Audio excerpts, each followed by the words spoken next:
اللہ الرحمن الرحیم وبہ نستعین وهو خیر المعین صلی اللہ علی سیدنا محمد وآلہ الطاہرین اللہم صلی علی محمد نہج البلاغہ کی روشنی میں سیاست امیر المومنین علیہ السلام کا موضوع آپ کی خدمت میں پیش کیا جا رہا تھا۔ آج ہم جس بحث تک پہنچے ہیں اور جس کو موضوع بحث قرار دیں گے وہ امیر المومنین علیہ السلام کے دور میں برپا ہونے والی دہشت گردیاں ہیں کہ آپ نے ان میں سے اکثر بیشتر کا تذکرہ سن لیا، اور اختتامی یہ اب ہمارے پاس موضوع رہ گیا ہے کہ ہم نے ضحاک بن قیس، نعمان بن بشیر اور اسی طریقے سے بعض دیگر سفیان بن عوف اور اس طرح سے چند دیگر ایسے افراد تھے کہ جن کی دہشت گردیوں کو ملاحظہ کیا، جن میں شدت کے ساتھ جو دہشت گردی برپا کی گئی وہ بصر بن ابی ارطاح کی جانب سے تھی، اور سفیان بن عوف ان دو نے ایک شدید نقصان پہنچایا۔ ضحاک بن قیس بھی نقصان پہنچا کے گیا، لیکن جو شدت ان دو کی تھی وہ شدت دہشت گردی کی بقیہ میں دکھائی نہیں دیتی۔ آج کے دن ہم جس کو مطالعہ کر رہے ہیں وہ فتنہ خریت بن راشد ہے۔ خریت بن راشد کا تذکرہ ہم پہلے مسئلہ بن حبیرہ کے ذیل میں پڑھ چکے ہیں۔ تیزی سے آج انشاءاللہ تعالی کوشش کریں گے کہ اس موضوع کو اختتام پذیر کریں۔ 38 ہجری کو جنگ صفین کے بعد جب جنگ نہروان اختتام پذیر ہو گئی تو خریت بن راشد یہ فرار کر کے امیر المومنین علیہ السلام کے خلاف ایک لشکر کو لے کے چلا گیا اور پھر اس کا پیچھا کیا گیا۔ جنگ جمل میں امام علی علیہ السلام کے ساتھ یہ شخص رہا، جنگ صفین میں امیر المومنین علیہ السلام کے ہمراہ رہا، لیکن جب تحکیم کا واقعہ پیش آیا تو تحکیم کے واقعے کے بعد اور جنگ صفین کے ختم ہونے کے بعد اس شخص نے امام علی علیہ السلام کی بارگاہ میں حاضر ہو کے ایک نوع بے ادبی بھی کی اور واضح طور پہ ان کی مخالفت کا اعلان کیا۔ ہم اس کو انشاءاللہ تعالی اپنے طور پہ آگے ملاحظہ کرتے ہیں، کیونکہ 3-4 نام اس مسئلے میں آپ کو پیش نظر رکھنے ہوں گے۔ نہج البلاغہ میں اس سے مربوط 3 یا 4 جگہوں کے اوپر بیان وارد ہو جاتا ہے۔ ہم آغاز جو کرتے ہیں وہ خریت بن راشد کا تذکرہ جس باب سے کھلنا چاہیے ہمارے پاس، اس کو انشاءاللہ تعالی مد نظر رکھ کے اپنی گفتگو کو شروع کرتے ہیں۔ خریت بن راشد کا تذکرے میں مسئلہ بن حبیرہ کا تذکرہ لامحالہ آ جاتا ہے، کیونکہ اس واقعے کا اختتام اسی جگہ سے ہوتا ہے۔ خطبہ نمبر 179 169 نمبر خطبہ ہے امام علی علیہ السلام کا۔ میں یہ خطبے کا حصہ آپ کی خدمت میں پڑھ دیتا ہوں جو کہ خریت بن راشد کے فتنے سے تعلق رکھتا ہے، کیونکہ خریت بن راشد کے فتنے کا جو موضوع ہے وہ الغارات کتاب میں آیا ہے اور وہیں سے تمام کتب تاریخ میں آیا ہے۔ یعنی الغارات میں جتنا حصہ نقل کیا گیا ہے وہ تمام کا تمام طبری میں بھی موجود ہے اور دیگر کتب میں بھی موجود ہے۔ خطبہ نمبر 179 کو آپ ملاحظہ کریں کہ امام علی علیہ السلام نے اپنے اصحاب میں سے ایک شخص کو سیاہ کوفہ کی ایک جماعت کی خبر لانے کے لیے بھیجا۔ سیاہ کوفہ سے کیا مراد ہے؟ من جند الکوفہ یا سواد بھی اسے کہتے ہیں، چونکہ کوفہ کے جو اطراف کا علاقہ تھا وہ بہت زیادہ سرسبز تھا اور جنگلوں میں گھرا ہوا تھا، تو دور سے بالکل اندھیرا اندھیرا ہی دکھائی، یعنی اگر آسمان سے دیکھیں تو سبز دکھائی دیتا تھا، لیکن اندر سے گزریں تو اندھیرا اندھیرا، شدید درختوں کی کثرت اور فصلوں کی کثرت کی وجہ سے اندھیرا نما دکھائی دیا کرتا تھا، اس لیے اسے سواد اعظم بھی کہا جاتا ہے یا سواد کوفہ بھی اس کا نام پڑ جاتا ہے۔ تو یہاں پہ اسی کا بیان وارد ہوا ہے کہ امیر المومنین علیہ السلام نے اپنے اصحاب میں سے ایک شخص کو سیاہ کوفہ کی ایک جماعت کی خبر لانے کے لیے بھیجا۔ یعنی خریت بن راشد وہ فرار کر کے چلا گیا تو اس کی خبر لانے کے لیے امیر المومنین علیہ الصلوۃ والسلام نے افراد کو بھیجا تھا جو خارجیوں سے منظم ہونے کا تہیہ کیے بیٹھی ہوئی تھی، کیونکہ یہ تفکر خارجیوں کا رکھتا تھا اور اصل میں گمراہی اس کے سر کے اوپر خوب چڑھی ہوئی تھی۔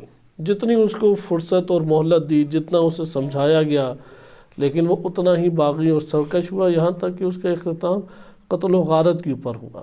اور امام علی علیہ الصلوۃ والسلام نے بار بار اس حوالے سے اسے سمجھایا بھی، کیونکہ خرید بن راشد اگر یہ کامیاب اپنے اس مقصد میں ہو جاتا تو جو فتنہ مصر اور شام میں کھڑا ہوا تھا وہی ایران میں کھڑا ہو جاتا، کیونکہ یہ 3 بڑے علاقے شمار ہوتے تھے امام علی علیہ السلام کی ریاست کے۔ ایک علاقہ جیسا کہ آپ جانتے ہیں مصر جب چھن گیا تو امام علی علیہ السلام نے انتہائی اس کا غم منایا اور بہت افسوس ہوا، اور اسی کے اوپر یہ سارے کے سارے امام علی علیہ السلام کے عظیم ترین اصحاب جیسے محمد بن ابی بکر، مالک اشتر اور محمد بن ابی حذیفہ، یہ 3 شخصیات شہید ہوئی، اور قیس بن سعد بن عبادہ انہیں سازش کے ذریعے سے وہاں سے ہٹا دیا گیا۔ دوسرا علاقہ شام کا بڑا علاقہ تھا، اور تیسرا یہی ایران کا علاقہ بنتا تھا، کیونکہ ایران کے اکثر افراد وہ اہل اسلام نہیں تھے، مسلمان نہیں تھے، جزیہ دیتے تھے، مجوسی تھے، نصارہ تھے، اور مسلمان بھی بہت سارے ہو گئے تھے، ایسا نہیں ہے کہ مسلم نہیں آباد تھے۔ تو اس جگہ پہ اس نے ایک فتنہ برپا کر دیا، اور یہ فتنہ بڑھتا ہی جا رہا تھا، لہٰذا امیر المومنین علیہ الصلوۃ والسلام کو خرید بن راشد کے اس فتنے میں سخت زحمت اور پریشانی اٹھانے پڑی۔ تو اس کو انشاءاللہ تعالی ابھی ہم آگے دیکھتے ہیں، لیکن یہ خطبے کا حصہ ہم اسے دیکھ لیں، اور اس کے بعد انشاءاللہ تاریخ طبری سے آپ کی خدمت میں تیزی سے اس بغاوت کو ذکر کیا جائے گا۔ تو امام نے خارجیوں سے منظم ہونے کا یہ جماعت تہیہ کیے ہوئے تھی، لیکن حضرت سے یعنی امیر المومنین علیہ الصلوۃ والسلام سے خائف تھی، خوفزدہ تھی۔ چنانچہ وہ شخص پلٹ کر آیا تو آپ نے دریافت کیا کہ وہ مطمئن ہو کے ٹھہر گئے یا کمزوری اور بزدلی دکھاتے ہوئے چل دیے ہیں۔ یعنی وہ مطمئن ہو کے ٹھہرنے سے کیا مراد ہے؟ مطمئن ہو کے ٹھہرنے سے مراد یہ ہے کہ آیا وہ لوگ امیر المومنین علیہ الصلوۃ والسلام کی فوج کے ساتھ واپس مل گئے ہیں اور اپنی سرکشی اور بغاوت سے واپس آ گئے ہیں، یہ مطمئن ہونا ہے، یا بزدلی دکھائی ہے، یعنی امام علی علیہ السلام کے خلاف سرکشی اور بغاوت کو امام علیہ الصلوۃ والسلام بزدلی سے تعبیر کر رہے ہیں۔ لہذا فرمایا کہ کیا وہ مطمئن ہو کے ٹھہر گئے ہیں یا بزدلی، یعنی اسے عام لوگ شجاعت سمجھتے ہیں، کیونکہ دین اسلام بدماشی کو شجاعت نہیں کہتا، بزدلی سے تعبیر کرتا ہے۔ سرکشی اور بغاوت وہ شجاعت نہیں کہلاتی بلکہ بزدلی سے تعبیر ہے۔ تو اس نے کہا یا امیر المومنین، وہ تو چلے گئے۔ تب امیر المومنین علیہ السلام نے فرمایا کہ یہ تاریخ طبری اور دیگر کتب میں بھی یہ جملات امام علی علیہ السلام کے وارد ہوئے ہیں کہ انہیں قوم سمود کی طرح اللہ کی رحمت سے دوری ہو۔ دیکھنا جب نیزے کے رخ ان کی طرف سیدھے ہوں گے، یعنی سیدھے نیزے کے رخ ان کی طرف سیدھے ہوں گے، ان کی طرف لپکیں گے، اور تلواروں کے وار ان کی کھوپڑیوں پہ پڑیں گے، ان کے سروں کے اوپر تلواروں کے وار پڑیں گے تو اپنے کیے پر یہ پچھتائیں گے۔ آج تو شیطان نے انہیں تتر بتر کر دیا ہے، اور کل ان سے اظہار بیزاری کرتا ہوا ان سے الگ ہو جائے گا۔ یہ امام کے جملات بار بار تکرار ہیں کہ شیطان نے ان کو بہکا دیا ہے، کیونکہ وہ مذہب کا نام لے کے، دین کا نام لے کے امیر المومنین علیہ السلام کے خلاف ہوا تھا، اور شیطان نے مزین یہ عمل اس کے لیے کر دیا، اور وہ یہ شناخت نہیں رکھ پایا کہ میں جو دین کا عنوان لے کے ایک عمل انجام دے رہا ہوں یہ شیطانی عمل ہے، یہ شیطان ہے کہ جس نے میرے سامنے اس عمل کو مزین کر دیا، یہ تشخیص نہیں وہ دے سکا۔ ان کا ہدایت سے نکل جانا، گمراہی اور ضلالت میں جا پڑنا، حق سے منہ پھیر لینا۔ اب وہ صفات دیکھیں کہ جو اس جماعت کی امام علی علیہ السلام صفات بیان کر رہے ہیں کہ ان کا ہدایت سے نکل جانا، کہ جماعت کیا ہے؟ اول ہدایت سے نکل گئی، وہ گمراہی اور ضلالت میں جا پڑنا، اگرچہ دین کا نام لے کے اٹھی ہے لیکن گمراہی اور ضلالت میں پڑ گئی ہیں۔ ناحق منہ پھیر لینا، انہوں نے بغیر کسی وجہ کی یہ فتنہ کھڑا کیا ہے، اور ضلالت میں منہ زوریاں دکھانا ہی ان کے مستحق عذاب ہونے کے لیے کافی ہے۔ یعنی ان کے عذاب کے لیے اتنا ہی کافی ہے کہ یہ لوگ جس سرکشی اور بغاوت کے ساتھ کھڑے ہوئے ہیں یہ ہمیشہ کے لیے عذاب الہی کا شکار ہوں گے۔ یہ آپ نے دیکھا کہ خطبہ نمبر 179 میں آپ نے اس کو ملاحظہ کیا، اور اس میں امیر المومنین علیہ السلام نے ان کی کس طریقے سے سرزنش کی ہے اس کو آپ نے ملاحظہ کیا۔ ہم اب تیزی سے دیکھتے ہیں خرید بن راشد کی بغاوت کا تذکرہ، جو کہ تاریخ طبری اور الغارات اور دیگر کتب سے ہمارے سامنے آتا ہے۔ اس میں امام علی علیہ السلام فرماتے ہیں کہ خرید بن راشد کی جو جماعت ہے اس کی جو اوصاف امام نے بیان فرمائے ہیں کہ وہ حق سے دور ہے، گمراہی کے اوپر ہے، اور شیطان نے اسے بہکا دیا ہے۔ خرید بن راشد یہ بنی ناجیہ قبیلے سے تھا۔ بنی ناجیہ قبیلہ بحرین کے پاس آ کے آباد ہوا تھا، اور بحرین کے پاس اس کے ایک تاریخ تھی جو ہم پہلے درس میں بیان کر چکے ہیں۔ آپ یہ کہہ لیں کہ یہ آج کے دور میں اگر دیکھا جائے تو اہواز کے ساتھ جو یعنی کویت اور بصرہ کے پاس جو علاقہ بنتا ہے وہاں پر یہ قبیلہ رہا کرتا تھا۔ ایک بڑا قبیلہ ہے قریش کا، اور بنی ناجیہ کے نام سے یہ معروف ہے۔ اور اس قبیلے کی جو خاصیت ہے وہ یہ ہے کہ انہوں نے ظاہراً تو اسلام قبول کیا، لیکن امام علی علیہ السلام کے حکم سے سرپیچی کی۔ کئی دفعہ انہوں نے عدم اطاعت کی، مثلا زکوٰۃ نہیں دی، 2 دفعہ زکوٰۃ نہیں دی سال بھر۔ جنگ صفین وغیرہ میں یہ لشکر لے کے الگ ہو گیا، اور امام علی علیہ السلام کے خلاف یہ آگے بڑھتے رہے۔ بہرحال پہلا اس میں نقطہ یہ ہے کہ خرید بن راشد کا تعلق بنی ناجیہ قبیلے سے تھا۔ اس کی ایک تاریخ ہے، بنی ناجیہ قبیلے کی ایک تاریخ ہے اس حوالے سے۔ اچھا، اس میں جو دوسری چیز ہے کہ یہ جنگ نہروان میں شریک نہیں ہوا۔ جنگ نہروان میں یہ نہیں کیا، بچ گیا، اس لیے اس نے ایک فتنہ کھڑا کیا۔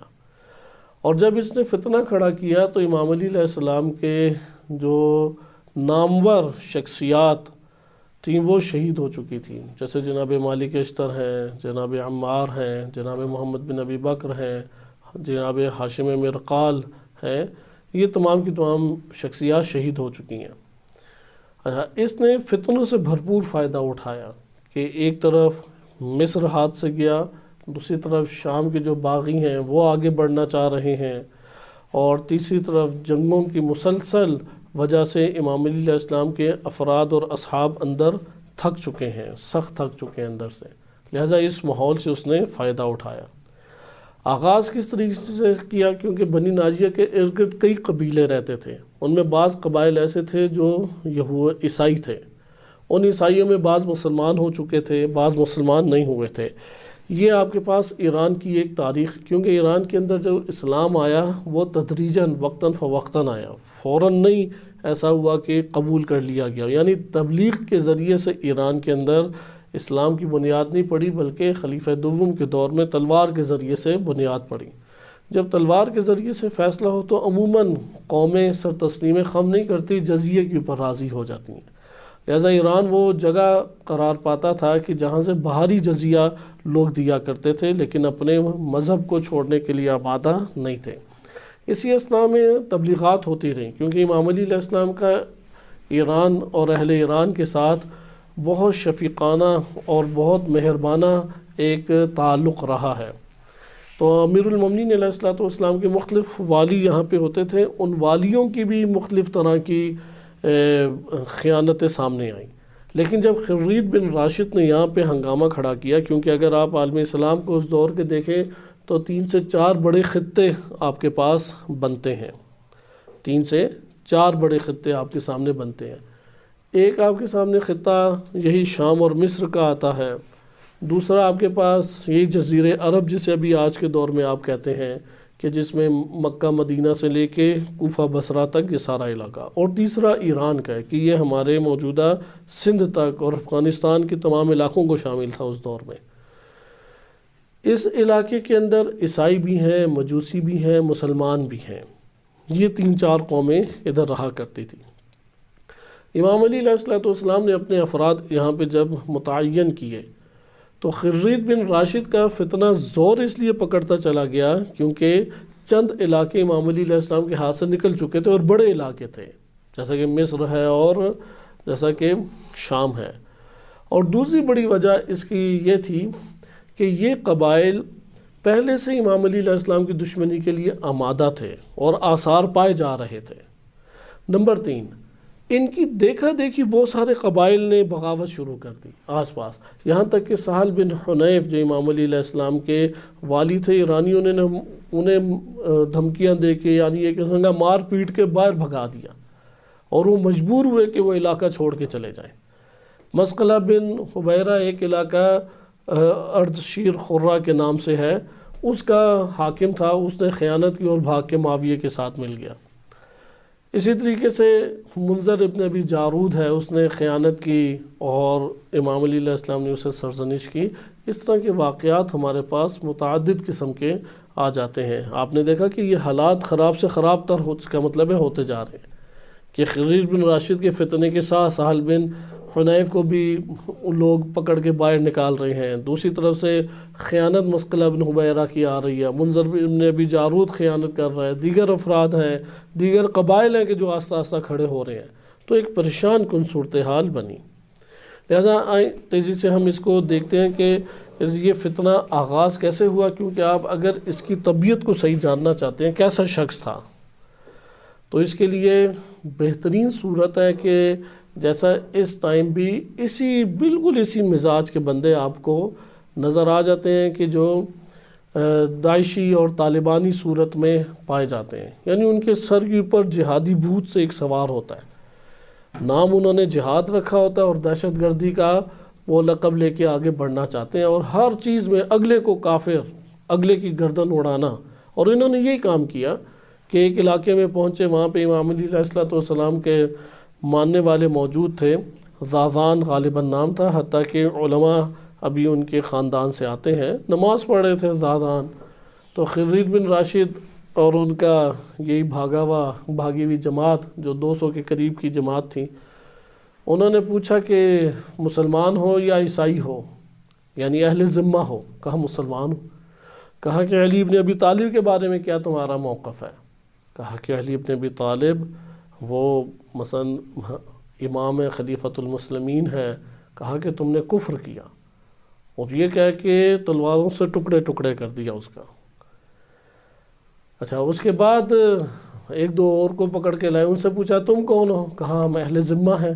کہا کہ نہیں، ہمیں یہودی اور نصارہ سے کوئی لین دین نہیں ہے، انہیں آزاد کر دیں۔ یہ بے عینی واقعہ انہی جنگوں میں، شام کی جنگوں میں داعش کی طرف سے ایسا ہی مزاج دیکھنے کو ملا ہے، بالکل ایسے ہی، حتیٰ کہ یہ جو معروف ایک فلم بنی ہے جو کہ حقائق کے اوپر مشتمل ہے اور واقعاً ان کی بربریت کو دیکھنا بھی چاہیے، بے وقت شام کے عنوان سے، اس میں ایک کریکٹر انہوں نے ایسا ہی بنایا ہے کہ جو پھر فضا کے اندر اڑتا بھی ہے، جہادی وہ اپنے باپ کے اوپر ہی آ کے پڑ جاتا ہے۔ وہ خرید بن راشد کا بھی اسی طریقہ سے ایک تصور جو ہے وہ کتابوں کے ضمن میں سامنے آتا ہے کہ وہ جہادی کر کے اس کے ذہن کے اوپر سوار تھا، ہر بندہ جو اس کے خلاف ہوتا اسے گولی مار دینی، اور خاتون جو اسے نظر آتی وہ اسے کنیز کی نگاہ سے دیکھتا تھا کہ یہ میری کنیز ہے، اور یہاں تک کہ اسے زیادہ کوئی چھیڑے تو وہ خود اس کا باپ جو ہے وہ اس کی بڑی مشکل سے اس کی عزت سے بچتا تھا۔ بہرحال اپنی حماقت اور نادانی کی وجہ سے وہ قتل ہوا۔ خرید بن راشد کا بھی یہی سلسلہ تھا کہ وہ اپنی حماقت اور نادانی کی وجہ سے قتل ہوا۔ لہٰذا امت کے درمیان اس طبیعت کے افراد ہر دور میں رہے ہیں، حتیٰ کہ لشکر امیر المومنین علیہ السلام میں ایسے افراد رہے ہیں۔ اس کا یہ مطلب ہے کہ ایسی طبیعت کے اگر افراد ہوں تو ان کے اوپر گہری نگاہ رکھنی چاہیے اور قانونی گرفت کرنی چاہیے، جیسا بھی ہم دیکھیں گے کہ امام علی علیہ السلام نے کیسا برتاؤ کیا۔ لیکن اس ذہنیت کے فرد کو سمجھنا ضروری ہے۔ یہ ذہنیت کا جو فرد ہے کہ اس نے پکڑ کے آگے ٹکڑے ٹکڑے ایک بندے کو کر دیا، تو یہاں پہ بھی اسی طرح گلے کاٹنا عام تھا۔ اور کس نام پہ گلے کاٹنے ہیں کہ ہم مسلمان ہیں، اللہ ہمارا مددگار ہے، اللہ ہماری مدد کر رہا ہے، مجاہدین ہیں، تم لوگ مجوسی ہو، تم لوگ کافر ہو۔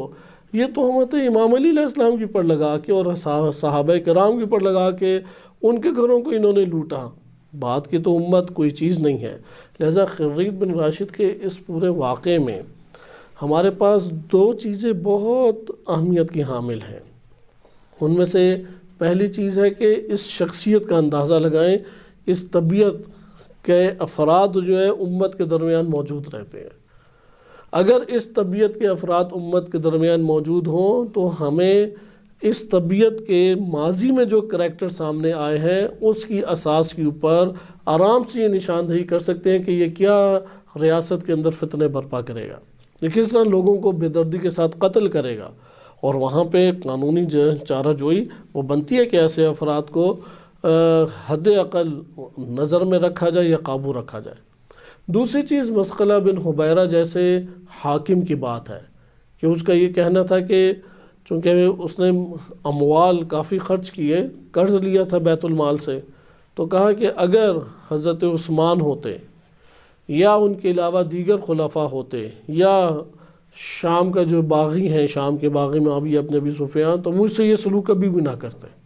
تو کہنے والے نے کہا کہ یہ علی ابن ابی طالب ہیں، یہ ایک ایک پائی کا تم سے حساب لیں گے۔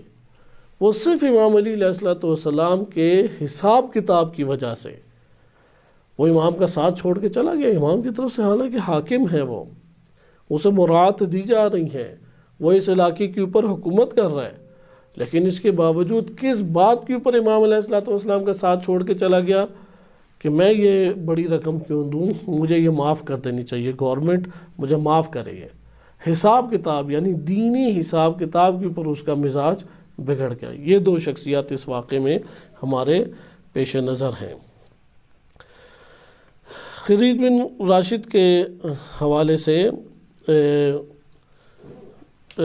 جو آغاز کی گفتگو ہے تھوڑی طولانی ہے، اسے خلاصے کے طور پہ میں آپ کے سامنے پیش کرتا ہوں۔ ہمارے پاس جو کتاب ہے وہ کتاب طبری ہے۔ طبری نے اس کو بہت کھل کے بیان کیا ہے، یعنی اگر آپ اس کو اچھے طریقے سے پڑھ لیں تو کفایت کرے گا، لیکن اس میں چند دقتیں ہیں انشاءاللہ تعالی آگے آپ کی خدمت میں ذکر کی جاتی ہیں۔ یہ اصل مسئلہ اس طریقے سے تھا کہ اس میں آپ یہ کہہ لیں کہ 3 حصوں میں گروہ تقسیم ہوتے ہیں جو باغی گروہ مقابلے میں ہے۔ ایک ہے کہ جو عیسائی تھے، دوسرے ہیں جو کہ مسلمان تھے، اور تیسرے ہیں مرتد۔ وہ جو بغاوت کرنے والے انہیں ہٹا دیں، ان کا تو انجام قتل و غارت ہی ہوا۔ اس کے بعد جو بچے وہ 3 گروہ تھے۔ ان 3 گروہوں کے ساتھ ایک معاملہ انجام پایا کہ وہ انشاءاللہ تعالی ہم آخر میں دیکھیں گے۔ خرید بن راشد کے بارے میں ملتا ہے کہ یہ شخص 30 بندوں کے ساتھ، 30 سواروں کے ساتھ امام علی علیہ السلام کی خدمت میں آیا، اور جنگ صفین اور جنگ نہروان میں بھی امام کے ساتھ شریک ہوا تھا۔ کہ اس میں آغاز میں لکھا ہے کہ بنو ناجیہ کے 300 آدمی تھے جو کوفہ میں امام علی علیہ السلام کے ساتھ مقیم تھے۔ پہلے بھی عرض کیا کہ اس دور میں جو فوج بنتی تھی وہ قبائل سے بنتی تھی۔ قبائل والے ایک عدد جو ہے جنگجو اور اسلحہ اور سواریوں کا دیا کرتے تھے، اور پھر اسے ضم کیا جاتا اور پھر حاکم کی طرف سے امیر مقرر کیا جاتا تھا۔ ایک طولانی عرصے تک فوج اسی طریقے سے تشکیل پایا کرتی تھی۔ تو بنو ناجیہ کی طرف سے 300 افراد امام علی علیہ السلام کو جنگ کے طور پہ دیے گئے تھے، اور یہ کوفہ میں مقیم تھے۔ اور پھر یہ لوگ امام علی علیہ السلام کے بعد یہ لوگ بصرہ آئے۔ اچھا، جنگ جمل، جنگ صفین، جنگ نہروان، تینوں میں انہوں نے شرکت کی۔ 30 بندوں کے ساتھ، ان 300 میں سے 30 بندوں کے ہمراہ یہ آیا امام علی علیہ السلام کے پاس، اور اپنے سواروں کے درمیان تھا، اور سامنے پہنچ کے امام علی علیہ السلام کے اس نے ایک قسم کی بدتمیزی، بے ادبی شروع کر دی امیر المومنین علیہ السلام کی بارگاہ میں، اور کہا کہ میں نہ آئندہ آپ کا حکم مانوں گا اور نہ آپ کی اطاعت کروں گا، نہ آپ کے پیچھے نماز پڑھوں گا۔ کل میں آپ کا ساتھی تھا اور آج آپ کو چھوڑ کے جا رہا ہوں۔ تو اس کی وجہ کیا ہے؟ وجہ یہ کہ جو تحکیم میں جو آپ نے ان کو مان لیا، مد مقابل دشمن کو آپ نے قبول کیا، کیا وہ اس سے مصالحت کرتے ہیں، تو آپ نے جہاد سے فرار کیا، مصالحت کی، جو کہ ایک غلط کام تھا جسے کسی صورت میں انجام نہیں دینا چاہیے تھا۔ یہ اصل وجہ اس نے ذکر کی۔ اچھا، اب آگے دیکھیں، امام نے جب یہ جملے سنے تو امام نے فرمایا کہ ثقلت کا امو کا، تیری ماں تیرے غم میں روئے۔ یہ ایک محاوراتی جملہ ہے، جیسے اردو میں بہت سارے محاوراتی جملہ ہوتے ہیں کہ جس میں آپ غصے کا اظہار کرتے ہیں یا اس کے حوالے سے اسے تنبیہ کرتے ہیں۔ جیسے آپ کہتے ہیں کہ تیرا بیڑا غرق ہو، اب بیڑا خاندان کو کہتے ہیں، اس کا مطلب تھوڑی ہے کہ سمندر میں لے جا کے ایک ایک کو پکڑ کے ڈبو دے، محاورہ ہے تیرا بیڑا غرق ہو۔ تو ثقلت کا امو کا اسی طرح ہے کہ تیری ماں تیرے غم میں، یعنی تو مر جائے اور تیری ماں کو غم پہنچے اور وہ بیٹھی رہے۔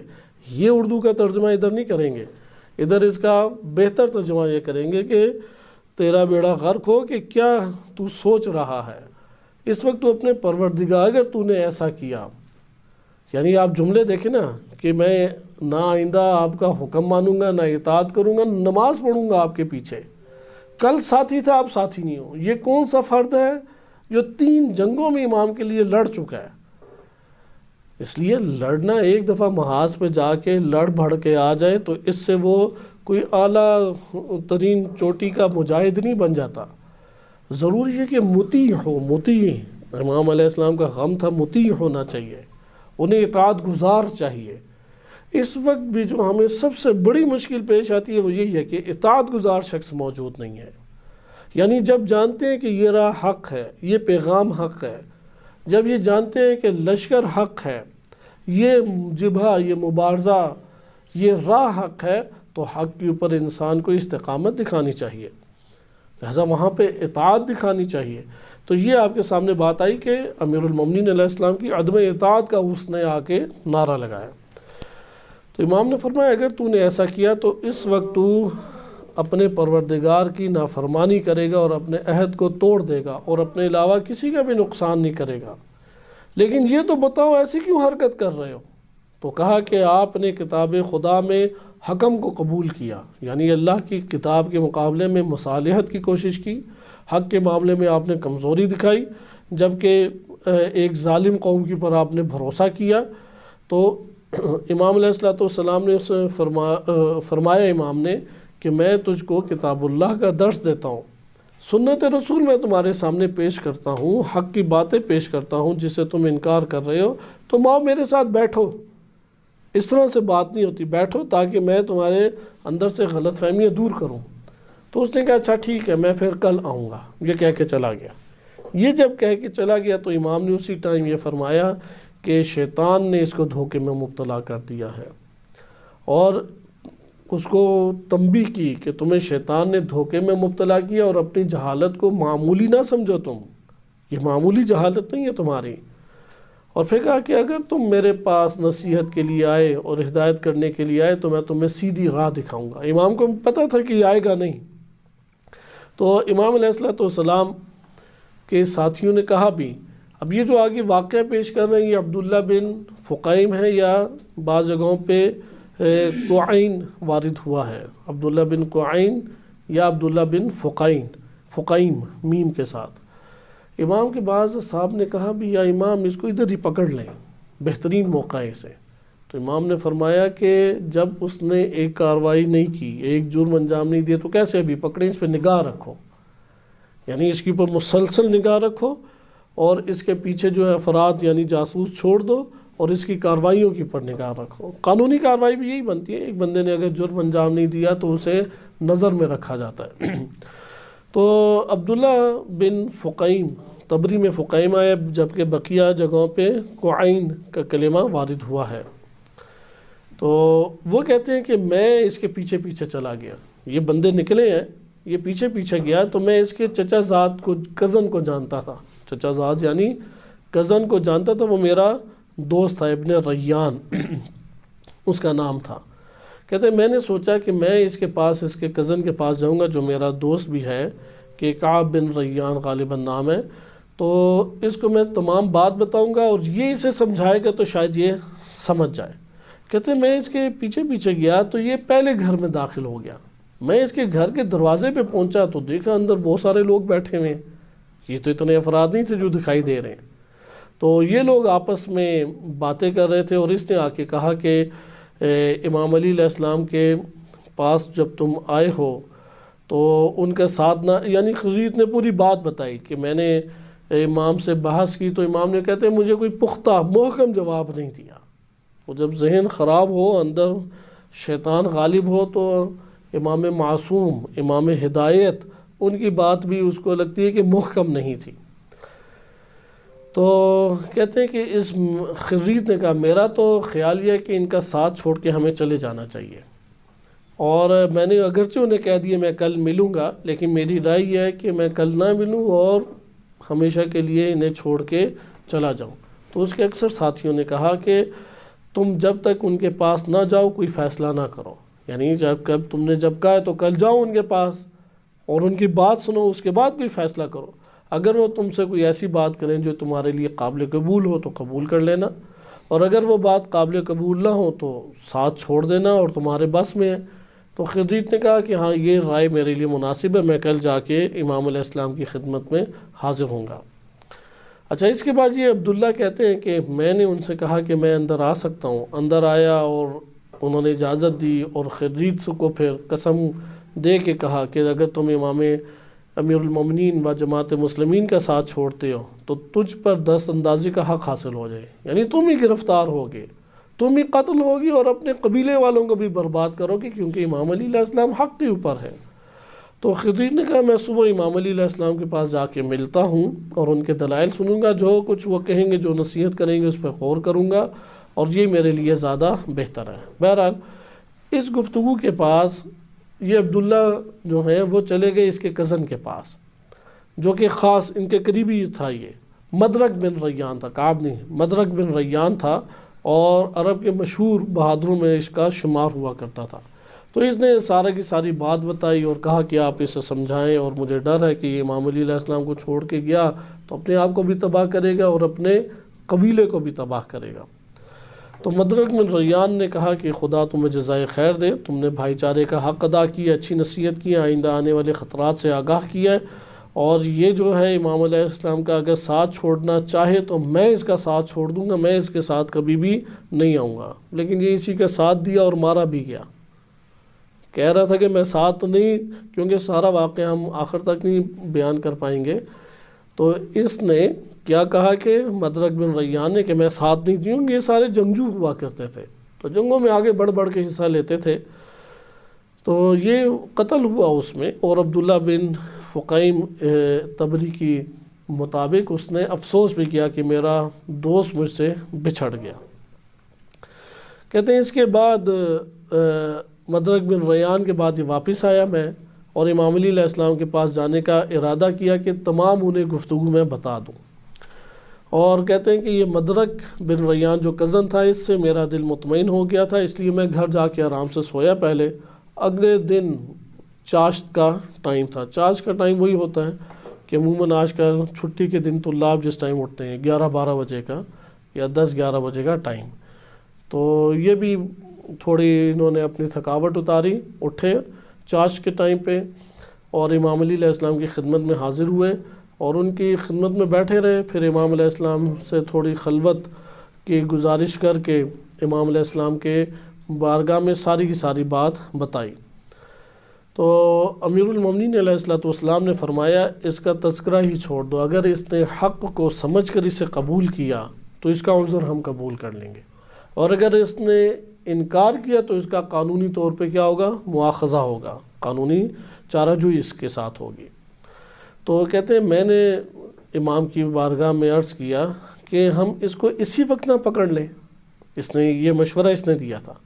تو امام نے فرمایا کہ جتنے بھی افراد اس نافرمانی اور بغاوت میں متہم ہیں، اگر ہم سب کو قید خانوں میں بھرنے لگ جائیں تو بڑی ایک تعداد بھی بن جائے گی، اور یہ کھلم کھلا ہمارے خلاف یعنی ایک ظلم کی صورت بھی ہوگی کہ ایک بندے نے جرم انجام نہیں دیا تو کیسے اسے پکڑا جا سکتا ہے۔ اچھا، اس کے بعد راوی کہتے ہیں کہ یہ تو اٹھ کے چلا گیا، لیکن کچھ دیر بعد امام علی علیہ السلام نے دوبارہ اپنے قریب بلایا، یعنی وہ نہیں آیا صبح اٹھ کے، اب چاش کا ٹائم ہو گیا، ظہر کا ٹائم ہو گیا، تو یہ عبداللہ بن فقیم تو چلا گیا۔ تو بندے کو بھیج کے امام نے بلایا اور کہا کہ جاؤ اس کے گھر جاؤ، جا کر دیکھو کیا کر رہا ہے، کیونکہ روزانہ اس وقت تک وہ آ جاتا تھا، آج میرے پاس یہ نہیں آیا، اس کے گھر جا کے دیکھ کے آؤ۔ کہتے میں اس کے گھر پہنچا تو وہاں پہ کوئی شخص موجود نہیں تھا۔ اس کے بعد دوسری جگہوں پہ گیا تو وہاں جہاں اس کے ساتھی جمع ہوتے تھے تو وہاں پہ بھی کوئی نہیں تھا، تو میں واپس آ گیا۔ امام علی علیہ السلام نے مجھے دیکھ کے فرمایا کہ وہ لوگ اپنی جگہ امن و امان سے مقیم ہیں یا علیحدگی میں کوچ کر چکے ہیں، چلے گئے ہیں۔ یہ وہی ہے بیان جو ابھی آپ نے نہج البلاغہ میں پڑھا ہے، یہ تذکرہ ہے۔ تب امام نے یہ پوچھا تھا کہ وہ چلے گئے ہیں یا بزدلی دکھا کے چلے گئے ہیں یا وہاں پہ مقیم ہے اطمینان کے ساتھ۔ تو اس نے آ کے کہا کہ وہاں پہ تو وہ لوگ نہیں ہیں، یہاں سے کوچ کر گئے ہیں، انہوں نے کھلم کھلا بغاوت کی ہے۔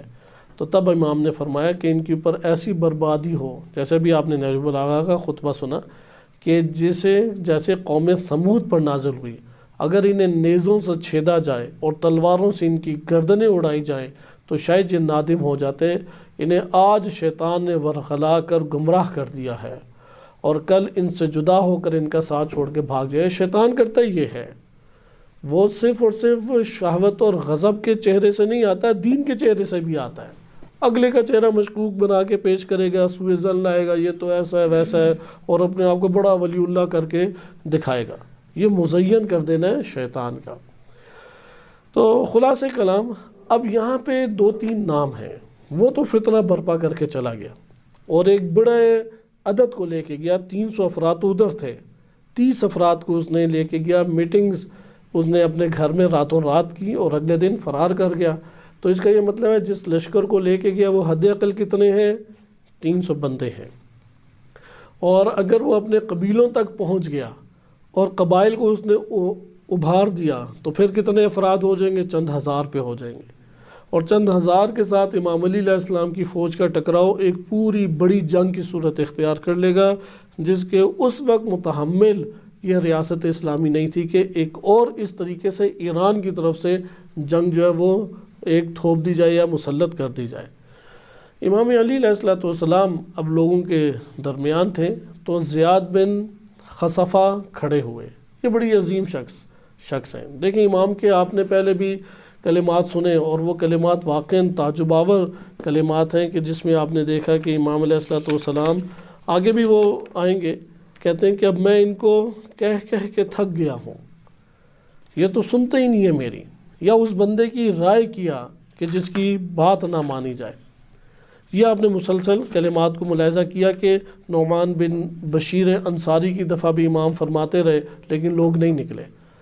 تو امام کا بہت غمگین ایک دل تھا، چونکہ کوفہ سے تھوڑے سے فاصلے کے اوپر نخیلہ کی چھوانی تھی، نہروان سے امام علیہ السلام نے سب کو منع کیا کہ گھروں کو نہیں جانا، سیدھا صفین جانا ہے۔ لوگوں نے اعتراض شروع کر دیے تو امام نے کہا کہ ٹھیک ہے، پھر نخیلہ چھوانی میں آ جاؤ۔ چھوانی میں لوگوں کو وہاں پہ ایک نو مقید کیا، اور مقید کرنے کے بعد انہیں کہا آرام کرو، استراحت کرو، بیوی بچوں سے ادھر ہی ملنا ہے تو مل لو، لیکن گھر کسی نے نہیں جانا۔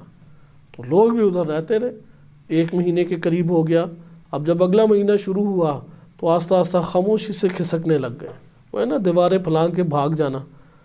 تو تھوڑے سے لوگ امام کی خدمت میں رہ گئے، تو وہاں پہ امام انتہائی غم اور غصہ لے کے واپس آئے۔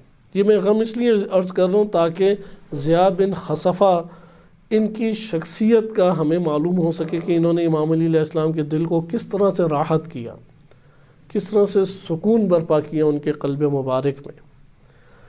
تو بہت غصہ اور غم لے کے واپس آئے، پھر مسلسل ابھارتے رہے۔ ادھر محمد بن ابی بکر محاصرے میں تھے، لوگوں کو 1 دن ابھارا، 2 دن، 3 دن، وہ جاتے ہی نہیں تھے ان کے لیے۔ امام پہلے نکل کے نخیلہ پہنچ جاتے، روز دوپہر تک انتظار کرتے، 100 بندوں سے زیادہ افراد ہی نہیں ہوتے تھے، پھر واپس آ جاتے، یہاں تک کہ محمد بن ابی بکر شہید کر دیے گئے۔ اسی طرح غارات ہوتی، ان کے پیچھے کوئی نکلتا ہی نہیں تھا۔ تو آپ نے جس طرح سابقہ دروس میں دیکھا کہ جناب جاریہ بن قدامہ رضی اللہ عنہ نے، انہوں نے امام کے دل کو ٹھنڈک ان کے دل میں پیدا کی۔ اسی طرح یہاں پہ زیاد بن خصفہ کھڑے ہو گئے اور عرض کیا کہ ان کے جانے سے زیادہ نقصان نہیں ہوگا، اگر وہ ہمارے ساتھ مقیم رہتے تو لوگوں کو اور زیادہ توڑ پھوڑ کرتے، یعنی پروپیگنڈے کرتے اور ان کی تعداد میں اضافہ ہو جاتا، تو ان کے جانے سے ہمیں ایک نو فائدہ ہوا ہے۔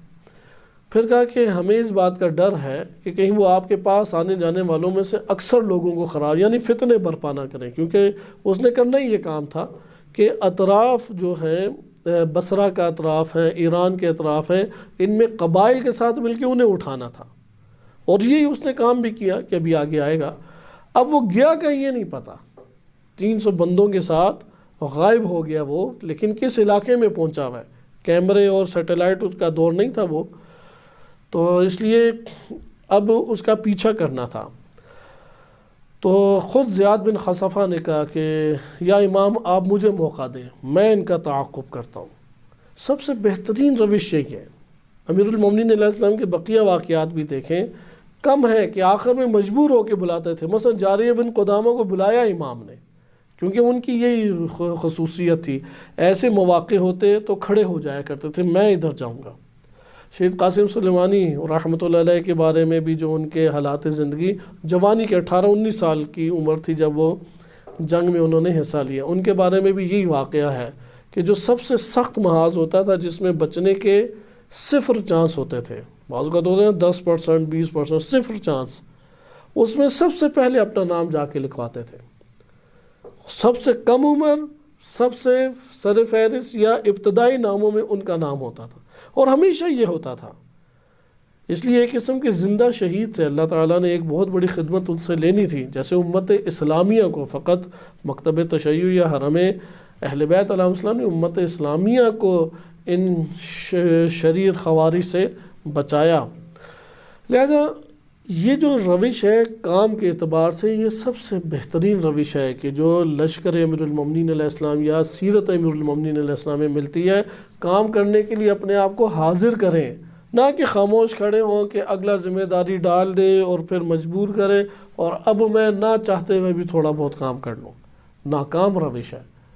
لہٰذا جاریہ بن قدامہ کی بھی یہی تھی کہ وہ جذبات کے ساتھ کھڑے ہو جاتے ہیں۔ مقداد، جناب مقدار رضی اللہ عنہ کہ وفات پا گئی امام علی علیہ السلام کی حکومت کے آغاز میں ہی، وائلہ بہت عظیم شخصیت تھی، نبی صلی اللہ علیہ وسلم کے ساتھ احد کے میدان میں یہی والا ان کا رویہ تھا۔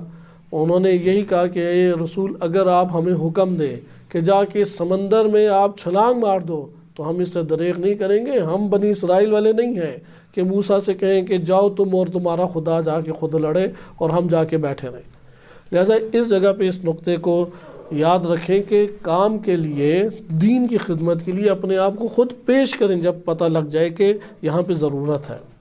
تو یہ کام زیاد بن خصفہ نے کیا۔ انہوں نے کہا آپ مجھے ان کی اجازت دیں، میں ان کو پکڑ کے لے آؤں گا۔ امیر المومنین علیہ السلام نے فرمایا تمہیں پتہ ہے کہ کدھر گئے ہیں؟ کہا کہ یہ تو نہیں پتہ، لیکن میں ان کے قدموں کے نشانوں کے اوپر اور پوچھ گچھ کر کے جاؤں گا۔ امام نے فرمایا کہ تم جاؤ، اللہ تمہارے اوپر رحم نازل فرمائے، تم نے دیر ابی موسیٰ کے اوپر جا کے رک جانا ہے۔ ایک جگہ کا نام ہے دیر ابی موسیٰ، وہاں جا کے رک جاؤ، جب تک میرا حکم دوسرا تم تک نہیں پہنچتا ادھر سے حرکت نہیں کرنی۔ یہ پیغامات بہت اہمیت کے حامل ہوتے ہیں۔ اگر اس کی وجہ سے نقصان ہو جائے، یہ اس سے کم نقصان ہے کہ جو حکم کی مخالفت کرتے ہوئے آپ قدم اٹھائیں گے، جیسے آپ گزشتہ درس میں جناب کمیل بن زیاد کی دفعہ دیکھ چکے ہیں کہ کتنا بھاری نقصان ہو گیا۔ جناب کمیل اپنے طور پہ ایک لشکر لے کے دشمن کو گرانے گئے اور اس کے نتیجے میں پیچھے پورا لشکر داخل ہو گیا۔ تو امیر المومنین علیہ السلام نے اس کے بعد کیا کیا کہ خط لکھ دیے سارے اپنے عمال کو۔ اس خط سے پتہ لگتا ہے امام جو حکومت چلاتے تھے تو مختلف علاقوں کی تقسیم اس طریقے سے تھی کہ ایک بڑے شہر ہوتے تھے، ان شہروں کے ماتحت بہت بڑا بڑا رقبہ زمین کا ماتحت کر دیا جاتا تھا۔ جیسے بصرہ کے ماتحت تقریباً پورا ایران آتا تھا، یہ جو موجودہ ایران ہے یہ بصرہ کے ماتحت آتا تھا. پھر گاؤں وغیرہ میں اپنے عامل مقرر کیے ہوتے تھے. یہ بصرہ میں جو حاکم ہے اس کو بھی جواب دہ ہیں اور براہ راست امیر المومنین کو بھی جواب دہ ہوتے تھے. یعنی امام علی علیہ السلام کے اپنے تمام عمال سے دو قسم کے رابطے تھے. ایک رابطہ خفیہ اپنے بندوں کے ساتھ تھا اور ایک رابطہ اصل حاکم کے ساتھ تھا.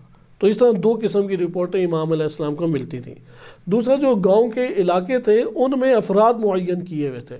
کسی کو مثلاً خراج لینے کے لیے کہ جزیہ لینا ہے، فصلوں سے خراج، فصلوں سے ٹیکس، آپ خراج کو ایک گورنمنٹ ٹیکس کہہ لیں، کہ اسے وزیر مالیات قرار دیا ہوا ہے اور اس کے انڈر پھر افراد ہوا کرتے تھے. امیر المومنین علیہ السلام نے اپنے ان تمام عمال یعنی وہ جو شہروں کے اوپر حاکم تھے انہیں بھی لکھ دیا، اور نیچے جو مختلف گاؤں اور قصبوں میں امام کی طرف سے متعین عمال تھے انہیں بھی یہ بات لکھ دی. کیا بات لکھی؟ کچھ لوگ یہاں سے بھاگ کر چلے گئے ہیں اور ہمارا خیال ہے کہ وہ بصرہ کے علاقے کی طرف گئے ہیں. تم اپنے شہروں کے باشندوں سے ان کے بارے میں معلومات حاصل کرو اور اپنے علاقوں میں چاروں جانب جاسوسوں کو پھیلا دو، اور ان کے بارے میں جو معلومات حاصل ہوں فوراً مجھے تحریر کرو. اب یہ پہنچ گئی تو وہاں پہ اب انہوں نے جس علاقے سے جانا ہے وہاں سے بندوں کا پتہ لگ جانا ہے. زیاد بن خصفہ جو ہیں وہ چلے گئے وہی دیر ابی کوفہ سے دیر ابی موسیٰ، وہاں جا کے اپنے وہاں پہ لوگ تھے، ایک علاقے کا نام ہے ڈیرہ ٹائپ آپ کہہ لیں، جیسے ڈیرے بڑے بڑے ہوا کرتے تھے پاکستان میں. انہی بھائیوں کے نام سے ڈیرہ اسماعیل خان، ڈیرہ غازی خان، کہ اب تو تصویریں بھی پرانی آ گئی ہیں، 4 یا 3 بھائی ایک ساتھ کھڑے ہیں. تو کیا پتہ تھا کہ انہی کے ایک بنو امیہ جیسی سلطنت ہمیشہ کے لیے چلنی ہے. بہرحال تو اس جگہ پہ گئے تو انہوں نے وہاں پہ خطاب کیا اور کہا کہ اے بکر بن وائل، قبیلے کو نا خطاب کیا کہ امیر المومنین علیہ السلام نے مجھے ایک کام پہ روانہ کیا ہے، انتہائی اہم کام ہے، اور میں اس میں تاکید کرتا ہوں کہ اس میں تم لوگ میری مدد سے دریغ نہ کرو، حتماً میری مدد کرو، کیونکہ تم لوگوں کی مدد امام علیہ السلام کی نظر میں تم سب سے زیادہ قابل اعتماد بھی ہو، تمہارا قبیلہ قابل اعتماد ہے، اس لیے میرے ساتھ جنگ میں چلو اور جلدی کرنا، دیر سے جواب نہیں دینا، موقع ہی گزر جائے، جلدی اس میں کرنا. تو راوی کہتا ہے کہ اس نے تقریر کی تھی کہ اتنے میں ان کے ساتھ ایک بڑی 130 افراد فوراً ہی تیار ہو کے شامل ہو گئے. اس طرح تھوڑی قوت میسر آ گئی اور انہوں نے کہا کہ ان کی تعداد اتنی زیادہ نہیں ہے، ہمارے لیے اتنا ہی کافی ہے. اب پلڑے کے بندے ہو گئے، یعنی وہ 300 کے قریب افراد ہیں، یہ 130 ملے تو یہ بھی برابر یا تھوڑے سے یہ زیادہ ہو گئے. اچھا، اب عمال کو خط پہنچ چکا ہے اور یہ جماعت غائب ہے. تو قرظہ بن کعب بہت معروف صحابی ہیں اور نبی صلی اللہ علیہ وسلم کے ساتھ جنگوں میں بھی انہوں نے حصہ لیے، تقریباً تمام جنگوں میں حصہ لیے. قرظہ بن کعب امیر المومنین علیہ السلام کی طرف سے عین التمر کہ ابھی بھی عراق میں یہ علاقہ موجود ہے، ادھر خراج کے عامل شمار ہوتے تھے. تو قرظہ بن کعب ہیں، انہوں نے ایک قاصد کے ہاتھ خط بھجوایا امام علیہ السلام کو. خط بڑا دلچسپ ہے، اس سے یہ پتہ لگتا ہے کہ اگرچہ آج کے دور میں خوب کیمرے جو ہیں انہوں نے لگائے ہوئے ہیں، لیکن اس وقت آنکھیں کیمروں کا کام کرتی تھیں اور ساری معلومات فوراً پہنچتی تھی. یعنی امام علی علیہ السلام کا جو اندرونی سسٹم ہے وہ دشمن نہیں توڑ سکا، یعنی نہیں تاریخ بیان کر سکی وہ قاصد کون تھا، تاریخ نہیں بیان کر سکی کہ وہ جاسوس کون تھا، نہیں بیان کر سکی کہ اتنا ہنگامی صورت میں کیسے پہنچ گیا، وہ کیسے لے کے آ گیا. اس کا یہ مطلب ہے کہ یہ والا سسٹم تو اس دور میں بہت قوی تھا امیر المومنین علیہ السلام کا، کہ اس لیے قاصد وہ پورے کے پورے دشمن کے لشکر کو کراس کر کے پہنچ جاتا تھا. یہ مہارتیں اس دور کے اندر یقیناً امیر المومنین علیہ السلام کی طرف سے رہنمائی تھی، اگرچہ ہمارے لیے آج آشکار نہیں ہے. لہٰذا آج کے دور میں بھی آپ خود سوچیں کہ مثلا عمرو بن عاص نے جناب محمد بن ابی بکر کا محاصرہ کیا ہوا ہے، اب وہ جو فوج بنی ہے وہ ہے ہی شامیوں کی فوج، وہ ساروں کو جانتی بھی ہے. انہی کے اندر امیر المومنین علیہ السلام کا ایک فرد ہے بعنوان جاسوس، اس نے محمد بن ابی بکر کے پاس پہنچنا ہے، ان سے خط لینا ہے، واپس آنا ہے اور پھر امام علیہ السلام تک پہنچانا ہے، اور 7 دن میں یعنی چند دنوں میں یہ کام انجام بھی دینا ہے، اور اس نے انجام دے دیا. تو یہ جو چیز ہے یہ دقت طلب ہے کہ کیسے یہ انجام پایا. اگرچہ تاریخ اس حوالے سے خاموش ہے، وہ صرف یہی بیان کرتی ہے کہ قرظہ بن کعب انصاری رضی اللہ عنہ ان کی طرف سے قاصد آئے، اس کے ہاتھ میں خط تھا. وہ قاصد کون تھا، کس قبیلے سے تھا، بعض قاصدوں کو جانتے تھے، بعض قاصدوں کے نام آئے ہیں لیکن بالعموم نہیں ان کی پہچان تھی. تو آغاز ہے بسم اللہ الرحمن الرحیم. میں امیر المومنین علیہ السلام کو مطلع کرنا چاہتا ہوں کہ کچھ سوار کوفہ کے جانب سے آتے دکھائی دیے ہیں. ان کا رخ نضر کی جانب تھا. یہ لوگ فرات کے نشیبی علاقوں سے، یعنی جو دریا کے ساتھ ساتھ کے علاقے ہیں، ان کی جانب سے گزرے. وہاں پہ ایک دہقان جن کا نام زازان تھا. یہ زازان امیر المومنین علیہ السلام کے صحابہ شمار ہوتے تھے، اور انہی کی نسل آج بھی علماء کے اندر چلتی ایران میں آ کے آباد ہوئے، اور زازانی ان قبیلے کے عنوان سے یا ان کی فامیل کے عنوان سے وہ آج بھی پہچانے جاتے ہیں. متقدمین و متاخرین میں بزرگ علماء ان کے خاندان میں آئے ہیں. زازان فروخ ان کا نام تھا. وہ نماز پڑھ رہے تھے. ان کے ننیال بنو ناجیہ کی ایک جماعت ان کے پاس آئی، یعنی ان کی جو شادی جہاں پہ کی ہوئی تھی وہ اسی بنو ناجیہ کے تھے، اور سوال کیا. یعنی بنو ناجیہ کی، یہ بنو ناجیہ کون ہے؟ یہ خرید بن راشد کی جماعت. یہ آئی اور کہا کہ مسلم ہو یا کافر؟ اس نے کہا، جواب نہیں دیا. پھر کہا کہ مسلم ہو یا کافر؟ کہا میں مسلمان ہوں. پھر سوال کیا کہ علی ابن ابی طالب کے بارے میں کیا کہتے ہو؟ تو کہا کہ میں ان کی تعریف کرتا ہوں، میرے نزدیک وہ امیر المومنین و سید البشر ہے. ان لوگوں نے جواب دیا، اے اللہ کے دشمن، تو نے کفر کیا. اس کے بعد ایک جماعت نے حملہ کر کے ٹکڑے ٹکڑے کر دیا.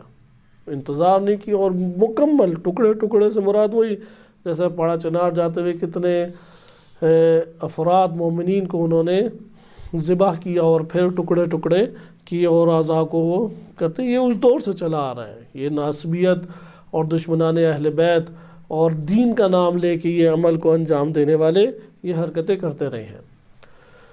اور اس کے بعد ان میں سے ایک جماعت نے اس پہ حملہ کر کے ٹکڑے ٹکڑے کر دیا. اور اس شخص کے ساتھ ایک اور شخص بھی تھا جو ذمی تھا.